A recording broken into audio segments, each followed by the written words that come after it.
বিখ্যাত মা হিসেবে সানি লিওন ও তার অজানা গল্প। সানি লিওনকে নিয়ে মিডিয়ায় আলোচনার শেষ নেই। এবার তার বাস্তব কাহিনী নিয়ে আমাদের আজকের আয়োজন। চলুন তাহলে শুরু করা যাক। সুদূর মুম্বাই থেকে উড়ে আসা খ্যাতনামা এবং সম্ভ্রান্ত সেই অভিনেত্রীর সামনে সেদিন বছর দুয়েকের বাচ্চাকে আনতেই চাননি অনাথ আশ্রম কর্তৃপক্ষ।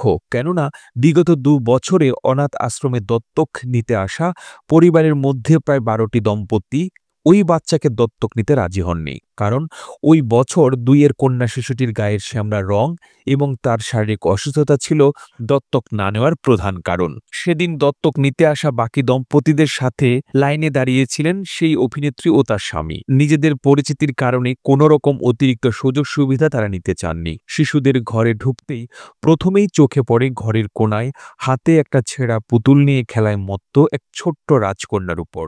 গায়ে আধ ময়লা সাদা একটা ফ্রক, চুল বাঁধা ঝুঁটি করে অভিনেত্রীটি আলতো পায়ে গিয়ে কোলে তুলে নেন মেয়েটিকে। ব্যাগ থেকে বের করে আনেন নিজের রুমাল এবং অতি সযত্নে মুছিয়ে দিতে থাকেন তার কপালের ঘাম। নিজের হাতে তাকে খাইয়ে দিতে থাকেন সঙ্গে নিয়ে আসা খাবার। ১২টি পরিবার ফিরিয়ে দেওয়া সেই শ্যামলা বর্ণের অনাথ কন্যা শিশুটি আজ ভারতবর্ষের অন্যতম ধনী দম্পতির প্রথম সন্তান রূপে পরিচিত। অনাথ আশ্রমের ১০x১০ কামরা পেরিয়ে আজ তার জীবন জুড়ে রয়েছে বহুতল বিলাসবহুল বাংলো এবং উন্নত মানের জীবনধারা, হাজারো সুখ স্বাচ্ছন্দ্য এবং এক জোড়া দায়িত্ববান বাবা মা। কন্যা শিশুটির নাম নিশা কর ওয়েবার আর তার মায়ের নাম করণজিৎ কর বহরা ওরফে সানি লিওন। হ্যাঁ, সেই সানি লিওন যিনি নীল দুনিয়া থেকে বেরিয়ে এসে যখন বলিউডে নিজের জায়গা তৈরি করতে চেয়েছিলেন তখন তার কপালে প্রডিউসারের প্রস্তাব ছাড়া আর কিছুই জোটেনি। আসলে সানি লিওন সস্তা এবং সহজলভ্য হবে এমনটাই ধারণা ছিল অধিকাংশ লোকদের। কিন্তু এই জাতীয় সমস্ত প্রস্তাবকে দূরে ঠেলে দিয়ে ক্রমাগত লড়াই করে আজ তিনি বলিউডের সুপ্রতিষ্ঠিত অভিনেত্রীদের জায়গা করে নিয়েছেন। অথচ আজও সমাজের বেশ কিছু মানুষের কাছে তার পূর্বের পেশার কারণে তিনি হাসি এবং অসম্মানের খোরাক হয়ে দাঁড়িয়েছে।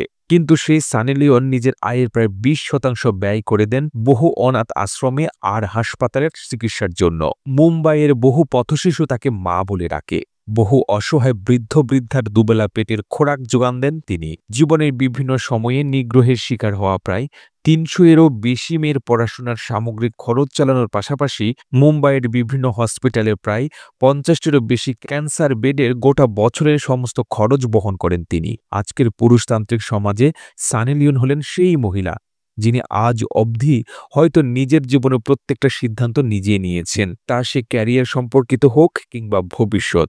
আজ সানি লিওনকে ছাড়িয়ে গেছে স্ত্রী, মা, একজন প্রতিষ্ঠিতা নারী করণজিৎ কর বহরা, যিনি বারংবার নিজের কাজের মাধ্যমে প্রমাণ করে দিয়েছেন শির দ্বারা সোজা রেখে লড়াই করলেই যে কোনো অসম্মান, অপমান, সমস্যাকে ছাপিয়ে যাওয়া যায়। ভালো থাকুন সানি লিওন।